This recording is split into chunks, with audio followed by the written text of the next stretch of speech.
ये खुद को यादव यादव बोलते, मैं तो बोलता हूँ भगवान कृष्ण को यदुवंशी ना अलग होते हैं, वो राम कृष्ण में भेदभाव नहीं करते। तुम जिन राम कृष्णों को बांटकर राम भक्तों पे गोलियां चलवा दिए, कैसे उन रोड पे चलोगे जहां खून भी बोलेगी उस धरती की कि तुमने राम कार सेवकों को मारा था। जिम में बॉडी बनाने से ताकत नहीं होती है, पतले दुबले हो या बालक हो, लड़ो राष्ट्र के लिए, देश के लिए, संविधान के लिए और अपने माटी के लिए, तभी बचोगे, वरना मिट जाओगे। काश अपने धर्म के नाम पे लड़ जाते ना उस टाइम, तलवार के नाम पे सलवार ना पहनते ना ये लोग, तो आज हिंदू बन के रहते हैं, सनातनी बन के। तुम्हारे बाप दादा बदल गए, हमारे बाप दादा नहीं बदले, तो अब हम खड़े हैं अयोध्या भूमि में। लोग बोलता है भाजपा राम मंदिर के लिए केस लड़ी, हर हिंदुस्तानी चंदा दिया है, तुम्हारे में लोग मर गए हैं। ऐसे खुद का पर्सनल वक्फ बोर्ड चाहिए, खुद का सरिया लॉ चाहिए इस देश में, खुद का हर चीज नियम कानून चाहिए, ट्रिपल तलाक चाहिए, अपने लिए अलग कानून चाहिए इस देश में, और बाकी चीज के लिए मोदी जी, मतलब बच्चे देने का काम है अल्लाह का और नौकरी देने का काम है मोदी जी का। यह स्लिप चंदे का, राम ट्रस्ट का 100 रुपया दिया था उस टाइम, तो उतना पता भी नहीं था, एक कण उतना चंदा दिया था मैंने। दो ना पैसा, तुम भी चंदा का कैंपेन स्टार्ट करो जैसे ट्रस्ट ने स्टार्ट करा, तुम बनाना तो स्टार्ट करो, और फीता काटना होगा ना तो बिना टोपी लगाए भी आकर फीता काटेंगे, क्योंकि प्रधानमंत्री पूरे देश के प्रधानमंत्री हैं, सिर्फ हिंदुओं के प्रधानमंत्री नहीं है। लोग हैं कह रहे हैं कि मोदी जी भगवान के अवतार हैं, और जिस दिन 22 तारीख को रामलला का प्राण प्रतिष्ठा होना है, उस दिन नरेंद्र मोदी जो है उस दिन उपवास भी रखने वाले हैं। तो कई लोग कह रहे हैं कि मोदी जी ढोंग कर रहे हैं, अब उनके उपवास रखने से क्या हो जाएगा। अरे जिनको चर्चों और मस्जिदों में जाने से फुर्सत होगी वो ना समझेंगे सनातन की नीति को। आप एक बात बताओ, ईश्वर हर किसी के अंदर है, इस धरती का कोई भी ऐसा इंसान नहीं है जिसके अंदर ईश्वरीय तत्व नहीं हो। स्वयं वासुदेव कृष्ण ने बोला है। तो भैया अगर ईश्वर के हम संतान हैं और उनके लिए अगर हम कुछ काम कर रहे हैं, तो जाहिर सी बात है ईश्वर के संदेश को हम पूरा कर रहे हैं, और कोई गलत तो काम नहीं कर रहे हैं। भूखते क्यों हैं? अपना समर्पण दिखा रहे हैं, अपनी निष्ठा दिखा रहे हैं कि हम एक दिन जल अन्न का त्याग करते हुए आपके लिए हम पूजा पाठ करेंगे, आपके मंदिर के उद्घाटन में हम आपके लिए जगेंगे। तो प्रधानमंत्री तो इतना कुछ सिखा रहे हैं। नरेंद्र मोदी का उपवास करना रखना जरूरी है। तो बोले पूरे देश को भूखना चाहिए, जो लोग राम को मानते हैं। पूरे देश को भूखना चाहिए, और भूखने में क्या दिक्कत हो गया भैया? रोज मशीन चल रहा है, डाइजेस्टिव सिस्टम, एक दिन आराम नहीं दे सकते? हफ्ते में एक दिन खिचड़ी खाते हो ना, क्यों खाते हैं? पुरानी परंपरा है, ताकि डाइजेशन सही रहे। यहाँ हटाते हैं लोगों को, सिर्फ उसी में मजा आता है ना, कैंडल चर्च में जलाने से, और जो टोपी लगा लेना मस्जिद में, वही सेकुलरिज्म निभा रहा है भारत के देश में। बात मोदी जी पे चल रही है, तो क्या नरेंद्र मोदी जी के योजना, जो उनका एक स्लोगन है कि सबका साथ सबका विकास, उस पे आपको विश्वास है? आपको एक बात हाँ या ना में हमें जवाब दीजिए। बिल्कुल, और इसका लाइव एग्जांपल मैं देता हूँ। नहीं, पहले मेरा एक सवाल ले लीजिए। मैं अयोध्या घूम रहा हूँ, और जहाँ 5 एकड़ जमीन दी गई है, मैं आज वहाँ पे गया हुआ था जहाँ मस्जिद बन रहा था। मैंने देखा कि इधर तो रामलला आ रहे हैं, भव्य मंदिर बन के तैयार हो गया, इधर कितनी तैयारी हुई है। तो मैं वहाँ देखा कि एक ईंट भी नहीं आया है, और वो लोग कह रहे थे कि ये मोदी जी जो है वो सिर्फ हिंदुओं का विकास कर रहे हैं, उधर तो विकास की नदी बह रही है, इधर एक बूंद भी नहीं आया। अब एक बात बताऊं, ये उन लोगों ने बोला भी होगा ना तो ऑफ कैमरा बोला होगा आपको, कैमरा में नहीं बोलेंगे। ये इतने अपने आप को सोचते हैं ना, क्योंकि गलत ही हर दिन बोलते हैं ना। एक बात बताओ, राम मंदिर जो बन रहा है, क्या मोदी जी ने अपने जेब से पैसा दिया है? लोग बोलता है भाजपा राम मंदिर के लिए केस लड़ी, हर हिंदुस्तानी चंदा दिया है, तुम्हारे में लोग मर गए हैं। ऐसे खुद का पर्सनल वक्फ बोर्ड चाहिए, खुद का सरिया लॉ चाहिए इस देश में, खुद का हर चीज नियम कानून चाहिए, ट्रिपल तलाक चाहिए, अपने लिए अलग कानून चाहिए इस देश में, और बाकी चीज के लिए मोदी जी, मतलब बच्चे देने का काम है अल्लाह का और नौकरी देने का काम है मोदी जी का। अरे मस्जिद तो मोदी जी दे दें। मोदी जी क्यों बनाएंगे? राम मंदिर किसने बनाया? कौन पैसा दिया राम मंदिर के लिए? आप गजब सवाल करने आ रहे हैं कि नहीं? नरेंद्र मोदी प्राण प्रतिष्ठा में आ रहे हैं। एक बात बता रहा हूँ, आप नॉर्मल एक बात सोचो, आप मेरे सवाल का जवाब दो। यहाँ राम मंदिर बन रहा है, 3,900 करोड़ जो कलेक्ट हुआ था, उसके लिए पैसे कौन दिए थे? आपसे लोगों ने, भक्तों ने दिए। अरे भाई मेरे पास तो आज भी वो चंदा लेकर मैं घूमता हूँ, यह स्लिप चंदे का। इससे ज्यादा लाइव एग्जांपल मैं क्या दे दूंगा आपको? रुको, ये देखो लाइव, आपके कितने साल पहले दिया था, जब ये देखो राम ट्रस्ट का 100 रुपया दिया था उस टाइम, तो उतना पता भी नहीं था, एक कण उतना चंदा दिया था मैंने। तो बोलो क्या हमने पैसा जबरदस्ती दिया? क्या बीजेपी भाजपा ने बोला कि तुम चंदा दो नहीं तो तुमको देश से निकाल देंगे? अरे भैया, तुमने इंडिया में सबसे ज्यादा 3रे नंबर पे लैंड तुम लोगों ने कब्जा कर रखा है, उसी में से बेच दो 2-4 एकड़, दो ना पैसा। तुम भी चंदा का कैंपेन स्टार्ट करो जैसे ट्रस्ट ने स्टार्ट करा, तुम्हारा नहीं बन। सरकार सहयोग नहीं कर रही है इसमें। सुनो ना, तुम बनाना तो स्टार्ट करो, और फीता काटना होगा ना तो बिना टोपी लगाए भी आकर फीता काटेंगे, क्योंकि प्रधानमंत्री पूरे देश के प्रधानमंत्री हैं। हाँ। सिर्फ हिंदुओं के प्रधानमंत्री नहीं है। हाँ। तुम बोलते हो कि तुम्हारे प्रधानमंत्री हैं, हम बोलते हैं हम सबके प्रधानमंत्री है, तो इतना ही फर्क है बस तुम में और हम में। ठीक है, ठीक है। एक ये बताइए हमें कि जब मैं वहाँ पे गया तो वो लोग कह रहे थे कि हमें जो है सो बाबरी भूलनी नहीं है, हम अपने आने वाले पुश्तों को भी बताएंगे, और ऐसा जो है सो मुस्लिम स्कॉलर भी कई दिनों से कहते रहे, कई राजनेता भी यही बात कह रहे हैं कि बाबरी हम भूलेंगे नहीं और अपने बच्चों को भी नहीं भूलने देंगे। अरे तुम बाबरी मत भूलो, और हम और आगे टाइम में बताएंगे कि 40,000 हमारे कैसे टूटे थे। ठीक है, तुम एक भूल नहीं पा रहे हो। इस देश में पहले बाबर डाबर आया कि राम और कृष्ण है? कौन आया पहले इस देश में? भैया इस सनातन भूमि में इतिहास किसका है? तुम चोर लुटेरे थे, तुम देश में 1525 में घुसे, तुमने लोधी वंश के आखिरी राजा कौन था वो?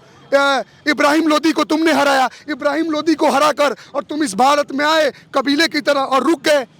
अरे भैया तुम लुटेरे थे, लुटेरे को आदर्श मानेंगे कि जो सबको ज्ञान दे रहा है कि पूरा प्रकृति हमारा, विश्व हमारा परिवार है, वासुदेव कुटुंबकम की बात करता है वो कह रहे हैं कि उन्होंने भारत निर्माण करके गया, नव भारत दे के गए। हाँ हाँ, एक बात बताओ, बड़ा समरकंद से बाबर पैसा लेकर आया था, उसके भाइयों ने मार के भगाया था, भाग के आया था यहाँ पे, यहाँ मिल के हरा दिया और यहाँ कब्जा करके रह गया। समरकंद से पैसा लाया था। लोग बोलते हैं कि भैया हमने भारत में क्या है, हमने भारत को ताजमहल दिया, कुतुब मीनार दिया, लाल किला दिया। तो मैं पूछना चाहता हूँ अपने कैमरा आपके चैनल के माध्यम से, तुम्हारे बाप पैसा लाया था कि तुम्हारा दादा पैसा लाया था? यही के लोगों से तुमने, यही के लोगों से तुमने नहीं, एक बात बताओ, यही के लोगों पे तुमने अत्याचार किया, पैसा छीना, यही के लोगों को सर काट के आप लोग ये करके पैसा लिया। तो भैया सुनो, इस देश का पैसा लिए, इस देश पे राज किए, इस देश की धरोहर है, तुम्हारे बाप दादाओं का पैसा नहीं है। और उसके लिए जो इस देश में टैक्स ना मात्र देते हैं, जो सबसे ज्यादा टैक्स चोरी करते हैं, जो सबसे ज्यादा सरकार का विरोध करते हैं, जो सरकार को एक वोट नहीं देते, वही सरकार की सबसे ज्यादा योजनाओं का फायदा उठाते हैं। मैं उन सभी चीज़ों पे बात करूंगा जिन्होंने वहां मेरे जाने के बाद ऑफ कैमरा मेरे से बात किया। वो कह रहे थे कि रामलला का जो मंदिर बन रहा है वो सरकार जबरदस्ती बनवा रहे हैं, क्योंकि दशरथ महल जो है, क्योंकि महल महाराज का वो था, तो रामलला जहाँ मंदिर है वहाँ कैसे जो है सो अवतार लिए, वहाँ कैसे पैदा हुए, इस प्रकार की बातें जो है लोग अब सोशल मीडिया पे लिख रहे हैं और ऑफ कैमरा हमसे पूछ भी रहे हैं। सुनो ना, इनके बाप दादाओं ने देखा होगा भारत का इतिहास, तब तो ये तो कन्वर्टेड है हमारे वाले ही। काश अपने धर्म के नाम पे लड़ जाते ना उस टाइम, तलवार के नाम पे सलवार ना पहनते ना ये लोग, तो आज हिंदू बन के रहते, सनातनी बन के। तुम्हारे बाप दादा बदल गए, हमारे बाप दादा नहीं बदले, तो अब हम खड़े हैं अयोध्या भूमि में। दूसरी बात, इस सवाल का जवाब देने से पहले एक और मैं बात एंड करना चाहूंगा। बोलते हैं कि भैया बाबरी आपने ध्वस्त कर दिया, आप चाहते तो कहीं और भी रख सकते थे, हमारे अपने मंदिर को बनवा सकते थे, उसी जगह पे क्यों बनवाने की जरूरत है? तो सुन लो, तुम्हारा अयोध्या में 55 से 60 मस्जिदें हैं, कहीं भी तुम इबादत कर सकते हो। राम का जन्म स्थान एक ही है इस देश में, तो उसी जगह बनेगा राम मंदिर, उसी जगह बनेगा। और एक बन गया। अब एक और चीज, आपके सवाल पे आते हैं। ऐसी मान्यता है, एक मिनट, ऐसी मान्यता है कि पहले जो सरयू नदी था उधर बहा करता था। अब कालांतर में क्या होता है, समय बदलता है तो मौसम का प्रभाव बदलता है, क्लाइमेटिक कंडीशन बदलती है तो नदियों का प्रभाव बदलता है। जैसे कभी सरस्वती नदी भी बहती थी, आज लुप्त हो गई, आज जमीन के नीचे है, ये नासा भी बताता है। तो बोलने का मतलब उस समय से इस समय क्या लेना देना, लेकिन हमें स्थान तो पता है। और बात रही महलों का, अरे भैया तुमने भव्यता कहाँ देखी है? एक घर में भव्यता नहीं देखा है इन लोगों ने, मुसलमान लोग ने, सीधे क्यों डर है? भव्यता नहीं देखे हैं। अरे भव्यता क्या भाई, तुमने एक घर में एक कोनी में रहना है, सटाक गलियों में रहना है, एक घर में 10-10 20-20 बालक पैदा होते हैं। तुमने कहाँ देखा है फैल और चौड़ का इलाका? हमारे यहाँ एक एक राजाओं के 10-10 और 20-20 महल हुआ करते थे। रानियों का निवास कहीं और होता था, राजा का निवास कहीं और होता था, बच्चों का निवास कहीं और होता था, टहलने के लिए बाग होता था। जितने देर में जितनी दूर में हमारे राजा महाराजा टहला कर, एक मिनट, जितनी दूर में हमारे राजा महाराजा टहला करते थे ना, उतने देर में तो तुम्हारा शहर खत्म हो जाता है।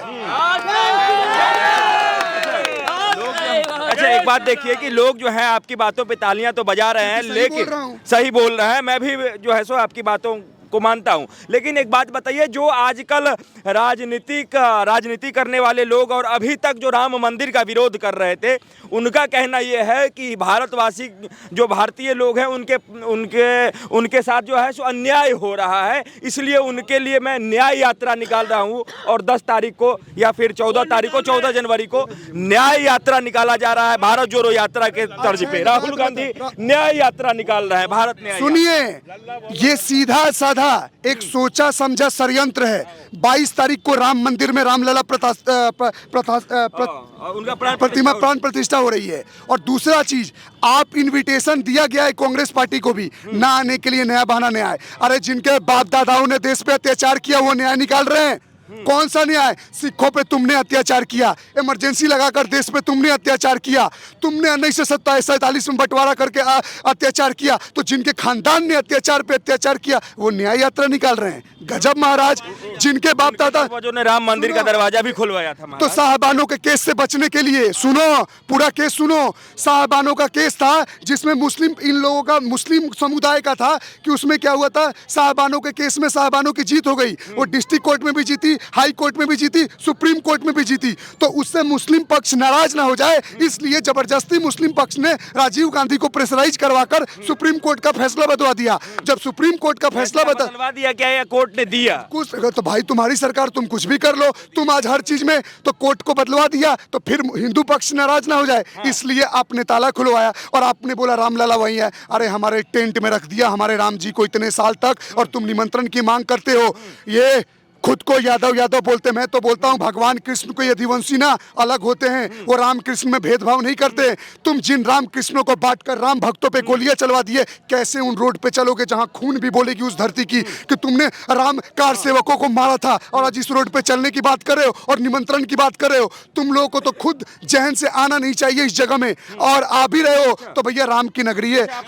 सुनिए, लास्ट राम तो अपने पैर का कांटा का त्याग नहीं करते, तो राम तो ये भी भूल जाएंगे कि चलो यार कोई सद्बुद्धि मिले इनको आकर यहाँ। डॉक्टर साहब, आपने कहा कि राम जी जो हैं अपने पैर के कांटा भी नहीं निकालते और टेंट में रहे हैं, लेकिन राम जो द्रोही हैं, जो राम को इतने समय से मानते नहीं आ रहे हैं, वो तो ये भी कह रहे हैं कि जो राम खुद अपने मंदिर की रक्षा नहीं कर सके वो दूसरों की रक्षा क्यों करेंगे, और उसके लिए हिंदू लड़ क्यों रहा है। इस प्रकार से राम द्रोही जो है वो सोशल मीडिया पे अपनी बात उठा रहे हैं, उनको क्या कहना चाहिए? अच्छा एक बात बताओ, दास मलुका कहे गए सबके दाता। आइए। अच्छा इस सवाल का जवाब इस सवाल का जवाब मैं देता हूँ। एक बात बताओ, जो भगवान, अब थोड़ा ध्यान से कैमरा फोकस करो भाई, ये सवाल पूरा देश को सुनना चाहिए। आपने भेजा आपके भगवान क्या करते हैं, तो फिर मैं वही श्लोक को रिपीट करता हूँ जो मैं बार बार बोलता हूँ, नमे पार्थास्ति कर्तव्यम त्रिलोकेषु किंचनम न नवब्दम वब्दम्यम वर्चोय कर्मणे।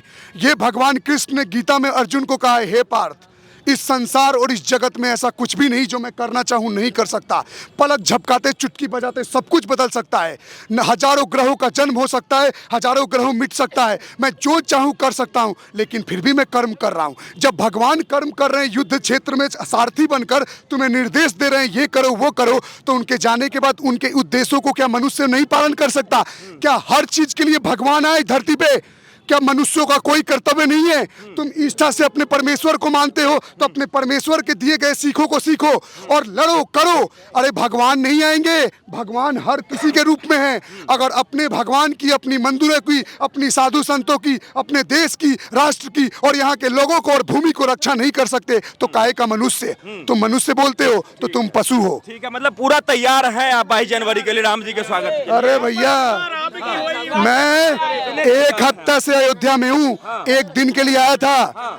एक मिनट, एक हफ्ता से हूँ अयोध्या में, घूम रहा हूँ, खत्म, मन ही नहीं हट रहा है। घर वाले फोन करके बोल रहे हैं कि आ क्यों नहीं रहे हो? अरे भैया, हर चीज में भगवान नहीं आएंगे, आपके अंदर बल है, बुद्धि है। अब एक बात बताओ, रोड पे किसी का रेप मर्डर हो रहा है तो भाग जाते हो, दिमाग खुद है ना? भगवान आए, तुम खुद भगे। रोड पे 500 का गड्डी मिल जाए, उठा के पॉकेट में डाल लेते हो। भगवान बोले बेटा मत उठाओ, फिर भी उठा लेते हो। तो क्या हुआ? इंसान अपने स्वार्थ के हिसाब से काम करने लगा है, और हर चीज जहां वीरता शौर्य दिखानी होती है वहां भगता है। जिम में बॉडी बनाने से ताकत नहीं होती है, पतले दुबले हो या बालक हो, लड़ो राष्ट्र के लिए, देश के लिए, संविधान के लिए और अपने माटी के लिए, तभी बचोगे, वरना मिट जाओगे। योगी सरकार में और मोदी सरकार में जो है जो शासन व्यवस्था जो है वो चरमरा गया है, शासन प्रशासन बिल्कुल चरमरा गया है। अब मैं स्टार्टिंग से स्टार्ट करता हूँ। भाई साहब ने बोला लास्ट में इनका मुझे लगा कि शायद ज़्यादा वो कर रहे हैं, लेकिन ये भी जो बोलना चाहते हैं मैं समझ गया, ठीक ही बोल रहे हैं। अब सुनो, कसाब जब पकड़ाया था उसके हाथ में क्या था? ये कलावा था। ये चाहते तो साबित कर देते कोई ब्राह्मण समाज का आदमी था, कोई कट्टर हिंदू था, कोई सनातनी हिंदू था जो कसाब 2008 में वो किया। वो तो शुक्र मनाओ आमटे जी का जो उन्होंने पकड़ लिया। हाँ, जो नहीं तो वो तो हिंदुओं पे थोप देते। बोलने का मतलब है किसी भी राजनेता के साथ इस देश में, किसी भी दुनिया में, किसी भी राजनेता के साथ किसी का फोटो होना और उसके क्राइम में होना दोनों में अलग बात है। लोग हवाबाजी के चक्कर में ना फोटो खिंचवा लेते हैं कि ये नेताजी मुझे जानते हैं, वो नेताजी वो जानते हैं। क्या नेताजी को पता है वो मुझे जानता है? विधायक जी के साथ बिताए हुए 5 अप्रैल के घंटा विधायक जी को पता है वो कौन है? तो समझो भाई साहब, किसी भी देखो कपड़ा। अब मैं कल एक बात बताओ, कल मैं भगवा चोला पहनकर एकदम ब्राह्मण की तरह एकदम पूरा सिखा उखा लेकर और मैं क्या करूं, कल किसी लड़की के साथ गलत कर दूं, किसी को मर्डर कर दूं, तो लोग क्या बोलेगा? वो देखो वो ब्राह्मण भारत के कैसे हैं, वो गलत कर रहे हैं, ब्राह्मण समाज को नाश कर रहे हैं। लेकिन मैं अंदर से क्या हूं? मैं कुछ और हूं। तो मेरे भाई, किसी के साथ फोटो होना और किसी के क्राइम में कुछ करना दोनों अलग अलग चीज होती है। अगर वो अपराधी नहीं पकड़े जाते तब अब सरकार पे उंगली उठा दो। अब बात रही गाड़ियों में रेप का, मैं बता रहा हूँ गाजियाबाद का एक केस था। एक कोई मुस्लिम भाई था, भाई क्या मुस्लिम क्रिमिनल था। उन लोगों ने, सुनो, गाजियाबाद में उन्होंने क्या किया, एक लड़की को बारात से लौट के, अभी 1 महीना पहले का न्यूज़ है, बारात से लड़की लौट के उतर रही थी, 10 की 15 साल की लड़की थी। इन लोगों ने क्या किया, लिफ्ट देने के बहाने 10 साल की लड़की कि मैं तुम्हारे घर पे छोड़ दूंगा, और जब वो लड़की को उन लोगों ने उठाकर किसी और एरिया में जाके रेप करके चलती गाड़ी में वापस लाके उस जगह फेंक दिया। फिर बाद में उसके माँ ने पता किया, अगले दिन वो किया, बागपत पुलिस मिली और फिर उसको अरेस्ट किया गया। तो अब एक बात बताओ, गाड़ी में रेप तो कोई और भी कर रहा है, तो क्या योगी जी बोले फोन लगा के कि तुम किसी का रेप कर दो, मर्डर कर दो? प्रशासन एक बहुत बड़ी व्यवस्था होती है, सिस्टम में बहुत लोग होते हैं, कौन क्या क्राइम कर दे इस पे किसी का अधिकार नहीं, मतलब कोई नहीं जानता। लेकिन कानून कितना टाइट है, शाम होते होते अरेस्ट हो जाते हो, शाम होते होते गोली मार दी जाती है। जाओ दूसरे राज्यों में जहां दूसरी सरकारें हैं, महीना महीना तक लाश का पता नहीं चल जाता है। आपकी रैलियों में लाश डूबी डूबी मिलती है, आए दिन लोग मारा जाते हैं, किसी के स्टेटमेंट को सपोर्ट करने पे लोग गर्दन काट देते हैं आए दिन। वहाँ क्या हो गया? वहाँ की सरकार कोई नहीं पूछता। दिक्कत पता है क्या है? जितना सुशासन, जितना प्रशासन टाइट होता है ना, लोग उतनी उस राज्य में आवाज़ उठाते हैं। जिस आवाज़ उठा के आप यूपी में, दिल्ली में आवाज़ उठा लेते हो ना, या कोई बीजेपी शासित राज्यों में, अगर आप जाकर वही किसी दूसरे सरकारों में, राज्यों में उठाओगे ना, तो जैसे उस पत्रकार मनीष कश्यप को उठा के जेल में डाल दिया ना, 2 मिनट में आपको उठा के पुलिस अंदर कर देगी। ऐसा सिस्टम है। तो मेरे बोलने का यही मतलब है कि किसी के अपराध में किसी के सरकार का हाथ नहीं है। अपराधी का अपराध है, उसको सजा दो, मारो काटो, उसमें हमारा कोई नहीं। अब क्या पहना हुआ है, संघ का है, बीएचयू का है, तो आप कहना क्या चाहते हो? हमारे धर्म के लोग या हमारे यूनिवर्सिटी या हमारे आरएसएस के लोग नहीं है। अब यहाँ ये मत सोचना मैं आरएसएस का हूँ, मैं किसी से पार्टी का नहीं हूँ, संघ का नहीं हूँ, बट बोलने का मतलब है किसी चीज को डायरेक्टली नहीं बोलना चाहिए। उस अपराधी को बोलो अपराध किया, सजा मिलना चाहिए, बस यही बोलना चाहूंगा।